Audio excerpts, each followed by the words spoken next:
ഈ ഒരു സിറ്റുവേഷനിൽ കൂടെ കടന്നു പോകാത്ത ആൾക്കാർ വളരെ ചുരുക്കമായിരിക്കും.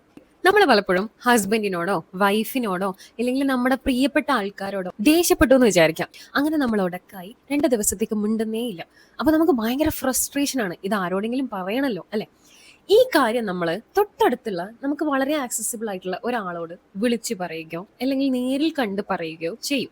പക്ഷേ 2 ദിവസം കഴിയുമ്പോൾ ഈ തല്ല് പിടിച്ച ആൾക്കാരുമായിട്ട് നമ്മൾ നന്നാവേ.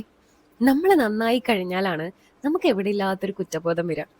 ശ്ശേ, ഇത് പറയേണ്ടിയിരുന്നില്ല, അത് പറഞ്ഞത് മോശമായിപ്പോയി, എനിക്ക് എന്തിന്റെ കേടായിരുന്നു. എക്സെപ്ഷൻ കേസസ് ഉണ്ട് കേട്ടോ, പുറത്ത് പറയേണ്ടതായിട്ട് വരുന്ന വളരെ ഗുരുതരമായിട്ടുള്ള രീതിയിൽ ആൾക്കാർ ട്രീറ്റ് ചെയ്യും, പ്രശ്നങ്ങൾ ഉണ്ടാക്കിയും ചെയ്യുന്ന ഫാമിലീസും ആൾക്കാരുമുണ്ട്. അതിനെപ്പറ്റി നമ്മൾ തുറന്ന് പറയുക തന്നെ ചെയ്യണം.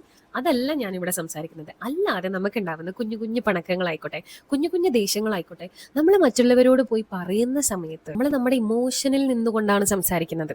നമ്മളിപ്പോൾ നമ്മൾ ആ ഇമോഷൻ സങ്കടമായിരിക്കുന്നത് കൊണ്ട് തന്നെ നമുക്കൊരു മെന്റൽ സപ്പോർട്ട് വേണം എന്ന് വിചാരിച്ചിട്ടാണ് നമ്മൾ ആ മുന്നിലുള്ള ആൾക്കാരോട് സംസാരിക്കുന്നത്, അല്ലേ?